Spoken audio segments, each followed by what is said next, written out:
past the dips a little bit, so they'll go back to where it stops and fix that. Okay, thanks. Yes, sir.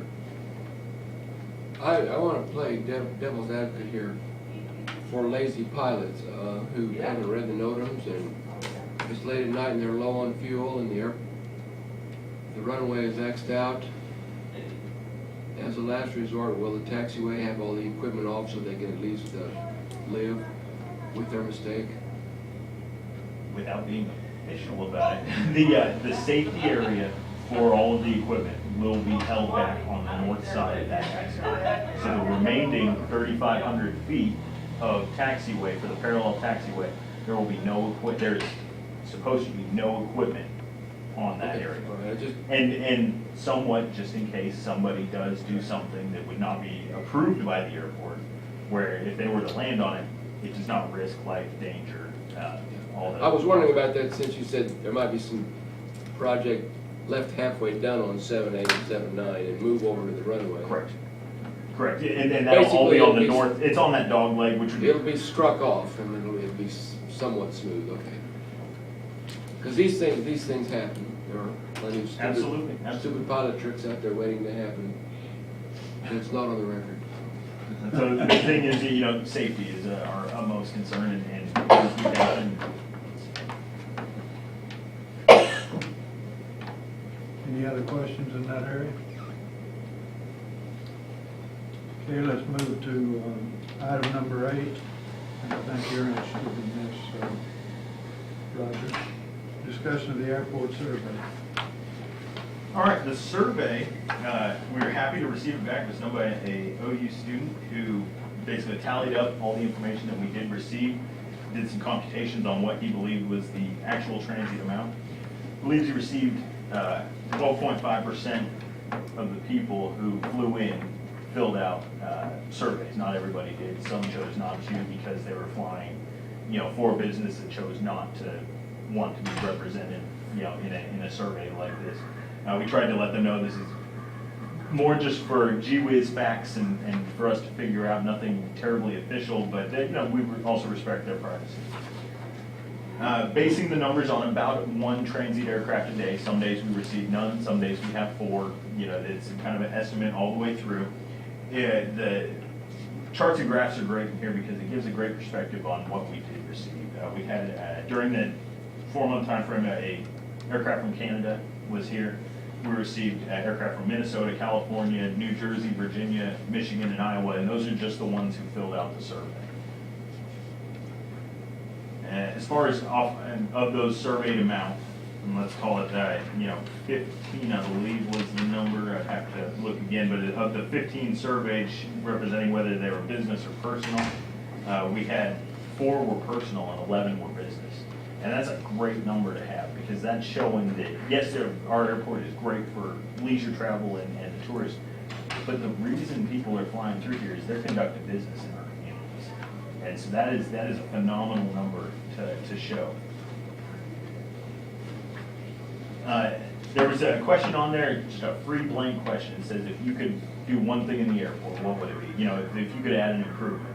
And we received some, such as a precision approach and a longer runway, which are multi-million-dollar projects and have a lot of things that would have to be considered before we do it. 34% said they wish there was a pilot's lounge. And we're excited because that's a project that we're actively looking at. Food in a restaurant would be another thing that we'd love to have, and we've experimented a little bit with that with the food trucks, but having something on site long-term, that's something that can definitely be researched. And then there's also a 17% look at the ground communications outlet. What that is someone who's on the ground for the pilots here, they know this, that you can contact the flight service center or the basically air traffic control from the ground, set up your flight plan, and call for clearance and go from the ground. And it'd be a great opportunity to have it. We've done some research in it. It looks like we could do something like that for about $11,000, $12,000 to have it installed, and then it's the price of a phone line every month to be able to continue that on. So just looking at it, that seems like something, since we're already having the pilot's lounge in mind, food maybe a bit out there, but definitely encourageable to look into. And then a ground communications outlet, those were our top 3 things that people really were looking at. And at $12,000, that's something that can be looked at in next year's budget, I believe. And I've been talking with the Shawnee Airport manager. They have one they've been able to get me in contact with who supplied theirs, and we're starting that dialogue and figuring out how it would work. But it seems like something that would be very nice to have, especially for the jets and people who want to be able to pick up that communication early on. Now, Jabbar and Wichita, they have one as part of their pilot's lounge, correct or not? Have what the Ground communications outlet. Yeah, I don't know. I have not landed in Jabbar there. I can definitely look into that. I'm looking to see if they have a communications outlet with that. That didn't keep them from landing a way too big a bird there. That's right. We want to be in the news, but not necessarily. That was nothing on the airport, that was the pilot. Yeah. The next page in that, the last page of the survey itself is just a list of the businesses that own the aircraft that came in and where they're from. And what we found, surprisingly and not surprisingly, is that many of them are chartered fractional jets. So the people coming in here to do business, it's not something that they own a jet to be able to do. They came here with a purpose and for a reason hired a jet to take them directly to the Guthrie Edmond Regional Airport to do business in Guthrie and Edmond. And so that's great to know and exciting. As far as that covers the survey. If you have any questions, to the best of my ability, I'll definitely field them. But we definitely appreciate the OU students' time for taking this on as a senior project. Yeah, this is a great survey. Explain to me this statement. It says the majority of the transit aircraft that came into Guthrie came from Tulsa, which Jones and Riverside, which is to be expected. How does that match up with this last page of the? Not necessarily all of the surveys filled out every question. Oh, okay. And so we ran into a little bit of an issue, so it may not look like all the numbers add up. Yeah, You know, I was but just and trying to so, figure out how that, Yeah. oh, I understand that, Yeah. no, thanks, okay. Justin, what was the time frame of the survey? I believe It may be in here, I just didn't see it it. may be, I think he started in January, because it was a semester project, so I think it went January to May. Or Okay. January to end of April, and compiled all his data for the final, which would be the first 2 weeks of May. Okay. So realistically, a 4-month period is, I think, is great numbers and shows a wide representation of what we do receive. Yep. Has there ever been a restaurant on south of the driving theater? Ever? I don't believe so. You'd have to ask me, Guthrie. West of the drive. You know. Really? The Hilltop Cafe. Yeah, that was a. That was a jumping place, wasn't it? Yeah. No. Well, this kind of report's got to be interesting to the Chamber of Commerce as it relates to business development possibilities there. Absolutely. The restaurant could be on the highway, it doesn't have to be in this building. Be nice if it was in this building. Maybe a building around here, Yep. on the airport. Make a little more money that way. Yeah. Any other questions on the airport survey? Okay, let's go to item number 9 is discussion of the capital projects at the airport. All right. In the previous meeting, there was mention of capital projects, and so I wanted to just show some graphs on where our capital funds did go and have gone. We're going to have a kind of a 2003 to 2015, which shows roughly the time frame of when Guthrie and Edmond joined together. The official agreement's 2004, but there was projects that started in 2003 that Edmond came in with the initial $300,000 investment to help out. And so I wanted to include those in that. And then there's just a 10-year look back to 2006 of the projects that we've received and done. We've received quite a few projects along the run, and basically in the last 10 years about $5 million.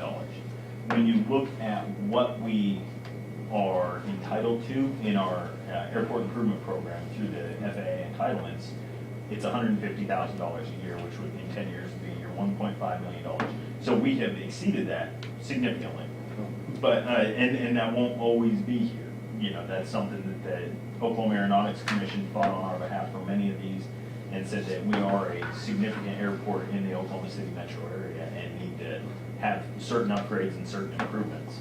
And so those were done through the runway extension, taxiway Charlie reconstruction, the pavement maintenance that we're about to do, which will equal about $1.3 million on its own. And so that's, I guess with the approach lighting, but that's significant improvements that they've invested into the airport as well. But this was just a capital projects, as we hadn't had time to talk about it in the last meeting, just to kind of set it out and kind of have a discussion on where we want to go from here, as once we finish the pavement maintenance project, our 5-year plan that we set up with the engineers is really waiting for 5 years to fix runway lighting and our concrete apron, or our asphalt portion of the apron that we have out there. There's many other capital projects that we can look at with the cities and at the sponsor level that we can do. So it's just kind of figuring out exactly what we want to do and start that discussion before we get behind the ball.